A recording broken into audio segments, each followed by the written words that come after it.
మీ శ్రేయస్సు కోసం చేసే పూజలు, హోమాలు, యజ్ఞాలు ఇప్పుడు ఒక్క క్లిక్ దూరంలో వేదమందిర్.com. అస్మద్గురుభ్యో నమః. సుమన్ టీవీ ప్రేక్షకులందరికీ కూడా నమస్కారం. మీ ముందున్నది డాక్టర్ టికేవి రాఘవన్, విశ్రాంత గణిత శాస్త్ర అధ్యాపకుడు.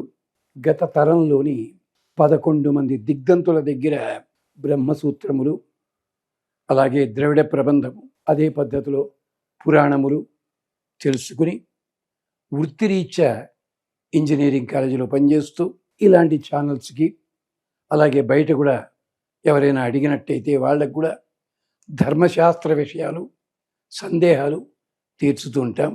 అది సంగతి.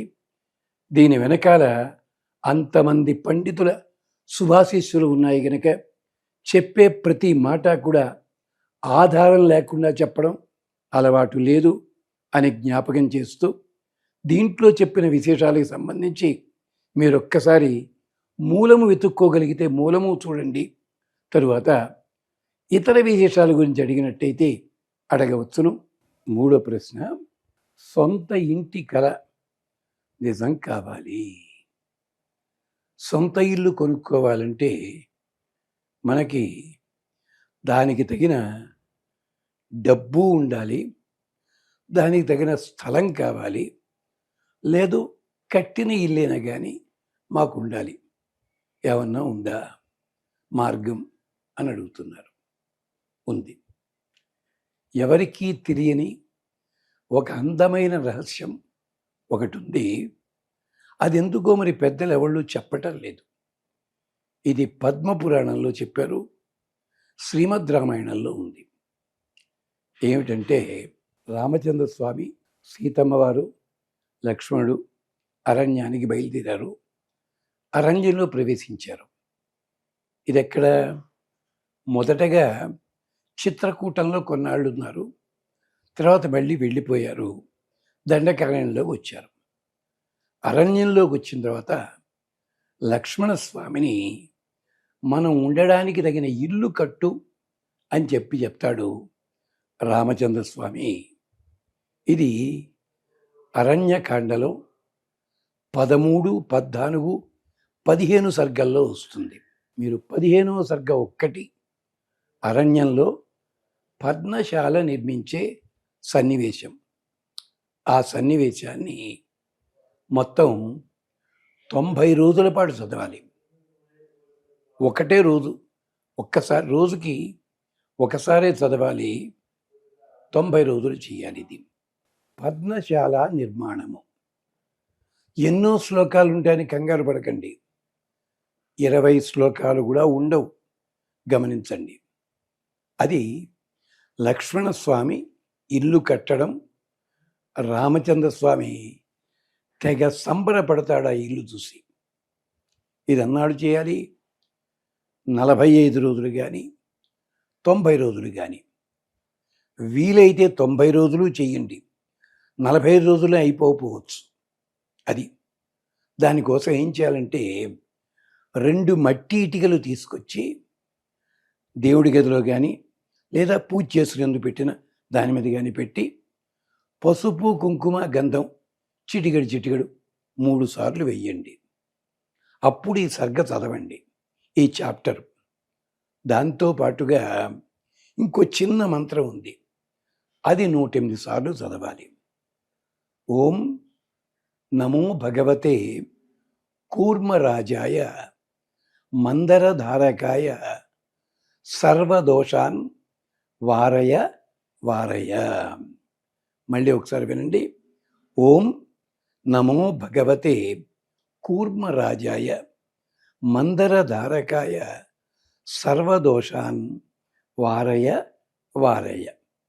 మీకు దొరికితే తాబేలు ప్రతిమ, చిన్నది, కొండపల్లి బొమ్మైనా సరే, పెట్టి ఆ ఇటుకల మీద పెట్టండి. దానికి కూడా పూజ చేయండి. చేసి ఈ మంత్రం మాత్రం 108 సార్లు తప్పనిసరిగా చదవండి. చదివి నైవేద్యం ఏమిటి? పాలు నైవేద్యం పెట్టండి. కొద్దిగా తేనె వేసి 2-3 పళ్ళు నైవేద్యం పెట్టండి. ఆ కూర్మం మీద వేసిన ఇటుకల మీద వేసిన ఆ ఉంది కదా పసుపు కుంకుమ, అది బొట్టులా పెట్టుకోండి. ఈ పని చేయండి మీరు. మరేమిటి?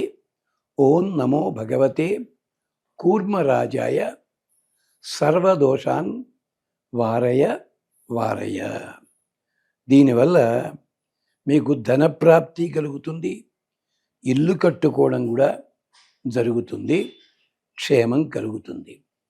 ఇంకొకటి, అయ్యా మాకు కొంచెం డబ్బులు ఈజీగా రావాలి అంటారా? ఇంకొక మంత్రం చెప్తా.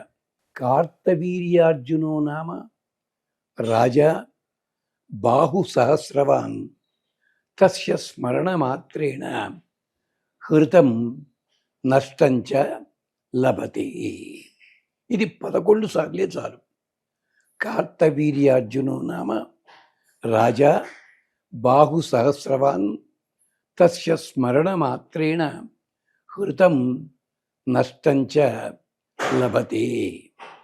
కార్తవీర్యార్జునుణ్ణి తలుచుకున్నట్టయితే పోయిన సంపద కానీ మనకి రావాల్సిన సంపద కానీ తిరిగి వస్తుంది, మనం నిలబడతాము.